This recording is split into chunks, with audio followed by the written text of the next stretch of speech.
मेरे पास problem statement ये है कि मेरे पास आईडी गिवन है, वैल्यू गिवन है और कैटेगरी है। यहाँ पर जो आईडीज है वो मेरे पास डुप्लीकेट कंटेन करती है और यहाँ पर जो आईडीज है वो मेरे पास क्या है, यूनिक है।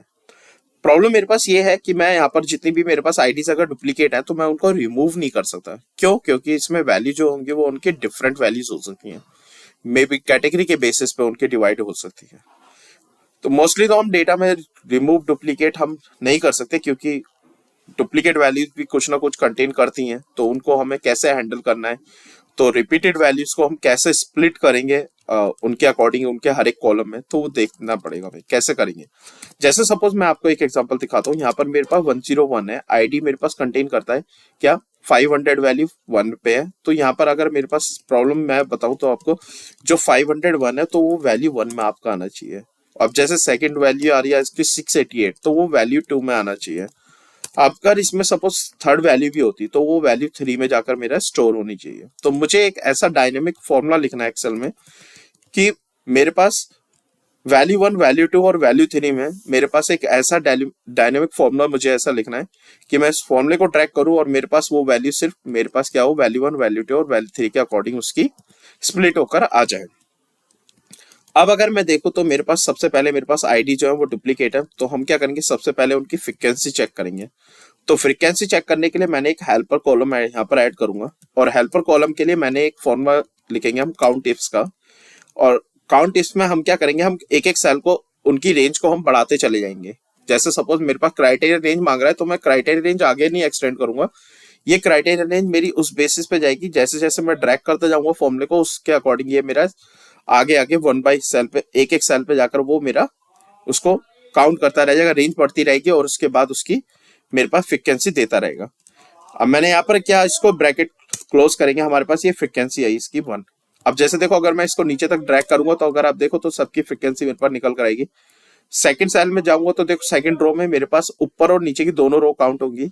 उसके बाद थर्ड, फिर उसके बाद आगे एक और रेंज, मतलब रेंज हमारी एक्सटेंड होती जा रही है, रेंज हमारी एक्सटेंड होती जा रही है। इस पर मैंने एक वीडियो प्रीवियसली भी बना रखी है, अगर आप देखो तो मेरी रेंज एक्सटेंड होती जा रही है। देखो फ्रीक्वेंसी मेरे पास 103 की 3 टाइम्स आ गई। पहले 103 यहाँ पे रिपीटेड है, ये रहा। उसके बाद 103 मेरे पास यहाँ पर भी आ रहा है, उसके रिपीटेड है। तो यानी कि पहले फ्रीक्वेंसी जो फर्स्ट टाइम आया उसकी अक्रेंस 1 हो गई, उसके बाद सेकंड टाइम आया तो उसकी अक्रेंस 2 हो गई। जब वो थर्ड टाइम अकर हुआ तो उसके बाद उसकी फ्रीक्वेंसी कितनी हो गई, हमारे पास 3 हो गई। तो ये तो मेरे पास ये शॉर्ट आउट हो गया कि मैं उसकी फ्रीक्वेंसी निकालने में सक्सेसफुल रहा। अब मुझे क्या करना है, मुझे आईडी के वैल्यू 1 और वैल्यू 2 और वैल्यू 3 में मुझे उसको स्प्लिट करना है। तो हम क्या करेंगे, फॉर्मूला लिखना चालू करेंगे। हमारे पास क्या होगा, इंडेक्स हम लिखेंगे। इंडेक्स के बाद हमारा क्या है, वैल्यू के पास जाएंगे, हमें रिटर्न क्या करना है, एरे हमारे पास क्या होगा, वैल्यूज का होगा। वैल्यू का कॉलम मैंने सेलेक्ट किया और उसको फ्रीज कर दूंगा क्योंकि मुझे इसे आगे ड्रैग भी करना होगा फॉर्मूले को। उसके बाद मैं मैच फंक्शन चालू करूंगा और मैच में मैं क्या करूंगा, सबसे पहले मुझे लुकअप वैल्यू जो चाहिए वो मैं रखूंगा 1 की, क्योंकि सबसे पहले मेरे पास काम क्या रहेगा, वो उसको फ्रीक्वेंसी से हमारे पास क्या रहेगा, वो उसको 1 को ढूंढेगा उसमें जाकर फंक्शन में। उसके बाद अब मैं क्या करूंगा, एक स्मॉल ब्रैकेट में ले जाकर एक छोटा सा मैं क्या करूंगा, फ्रीक्वेंसी सेलेक्ट करूंगा, पूरी की पूरी फ्रीक्वेंसी आई मेरे पास और मैंने इसको फ्रीज कर दिया। और उसके बाद ये वैल्यू मेरे पास सबसे पहले सर्च करेगा किसको, 1 को। ब्रैकेट क्लोज कर देते हैं। लेकिन उसके बाद ये एक और दूसरी अकरेंस फिर और चलनी चाहिए इसके साथ के साथ में। हम क्या करेंगे कि ये जाएगा आईडी वाले कॉलम पे, वहां पर आईडी वाले कॉलम पे जाएगा पूरे आईडी, सॉरी इसको भी एक ब्रैकेट में रख लेते हैं। यहाँ पर जाएगा, ये आईडी वाले कॉलम पर जाएगा। अब आईडी वाले कॉलम पे मैं हर एक को चेक करूंगा और उसमें आईडी वाले कॉलम में मुझे क्या चेक करना है, आईडी को चेक करना है। तो मैं आईडी को चेक करूंगा, उसको रो वाइज कॉलम पे फ्रीज कर दूंगा तो रो वाइज पे फॉर्मूला मेरा ड्रैग रहेगा। तो उसके बाद ब्रैकेट क्लोज कर देंगे और कॉमा। उसके बाद हमें चाहिए कि कैसा मैच किस टाइप का चाहिए, हमारा मैच टाइप हमारा क्या होना चाहिए, हमारा एग्जैक्ट मैच होना चाहिए। तो मैंने 0 लगा दूंगा और ब्रैकेट क्लोज करूंगा तो ये मेरे पास मैच के लिए फंक्शन के लिए क्लोज होगा। उसके बाद एक और ब्रैकेट क्लोज करूंगा तो वो इंडेक्स के लिए क्लोज हो जाएगा। अब मैं एंटर प्रेस कर दूंगा, बट जैसे ही मैं इस फॉर्मूले को आगे तक नीचे तक मैं ले आकर इसको ड्रैग कर दूं तो यहाँ पर सक्सेसफुली ये चल चुका है मेरे पास, मतलब 1 के लिए मेरे पास चल चुका है। लेकिन अगर मैं वैल्यू 2 में जाऊंगा तो ये वैल्यू 2 में भी 500 दे रहा है। नो, इसमें हमें थोड़ा चेंजेस करना होगा। क्यों? क्योंकि यहाँ पर क्या है, इसने वैल्यू जैसे यहाँ पर 1 आ रही है तो वो ठीक है, बट अगर आगे वाले कॉलम में अगर जाएगा तो ये सेकंड को सर्च करना चाहिए। मैच वैल्यू तो पहली हमारी 1 पे ही सर्च करेगा, लेकिन उसके बाद सेकंड वैल्यू पे सर्च करना चाहिए, तो सेकंड वैल्यू पे सर्च करेगा 101 पे 688। बट मैं जैसे ही इसको नीचे तक ड्रैग करता हूँ तो इसमें कुछ हैज़न आ जाएंगे, एरर आ जाएंगे। बट अब मैं चाहता हूँ कि ये जो हैज़न आ रहे हैं मेरे पास, ये एनए नहीं आने चाहिए।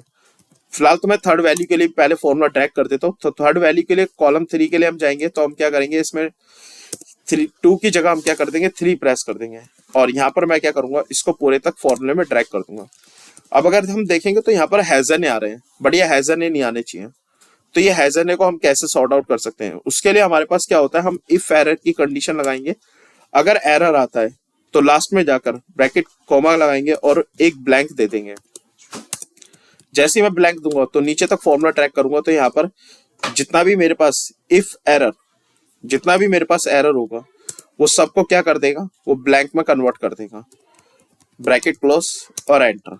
यहाँ पर मैं इसको भी ड्रैग करूंगा तो यहाँ पर देखो जितना भी मेरे पास हैज़न है, जितना भी आ रहा है मेरे पास, वो सारा का सारा मेरे पास क्या होगा, वो ब्लैंक में कन्वर्ट हो जाएगा। Bracket close, hit enter, and मेरे पास अब हम डेटा की वैलिडेशन कर लेते हैं कि क्या मेरे पास सही है वैल्यूज। सपोज सबसे पहले मेरे पास क्या है, 101 है। 101 के हम क्या करते हैं, हम जो जो वैल्यूज मेरे पास डुप्लीकेट है हम उनको क्या करेंगे, हाईलाइटेड कर लेते हैं। हाईलाइटेड हम क्या करेंगे, इनको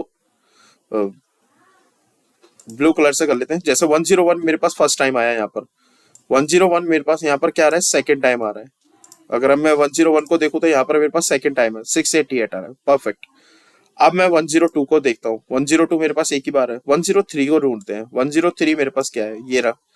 103 मेरे पास कितनी बार आ रहा है, एक टाइम आ रहा है, ओके, वन टाइम आ गया।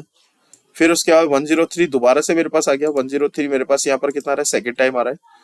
उसके बाद 103 देखेंगे तो यहाँ पर भी मेरे पास 103 बैठा हुआ है। तो अगर हम देखें तो 103 मेरे पास थर्ड टाइम है। थर्ड टाइम में वैल्यू कितनी बैठी है, 299, जो कि थर्ड वैल्यू में सक्सेसफुली स्प्लिट हो चुकी है। आगे भी मेरे पास और भी है, जैसे मेरे पास 105 के लिए हम बात करते हैं। 105 900 है, फिर 400 है। 105 फर्स्ट टाइम मेरे पास फर्स्ट अकरेंस है मेरे पास कितनी, 900 की। फिर 105 की दोबारा से देखेंगे तो अकरेंस कितनी आ रही है मेरे पास, कितनी आ रही है यहाँ पर मेरे पास 400 की। तो अगर आप देखो तो 400 ही मेरे पास उसकी अकरेंस मेरे पास आ रही है। अगर मैं देखो तो 103 है। 103 मेरे पास कितनी बार आ रहा है, 3 टाइम आ रहा है। तीनों बार कैसे स्प्लिट हो रखा है परफेक्टली। तो हम सक्सेसफुली मैच कर चुके हैं वैल्यूज को, सबको स्प्लिट कर चुके हैं उनकी डुप्लीकेट वैल्यूज के according. Thank you for watching this video.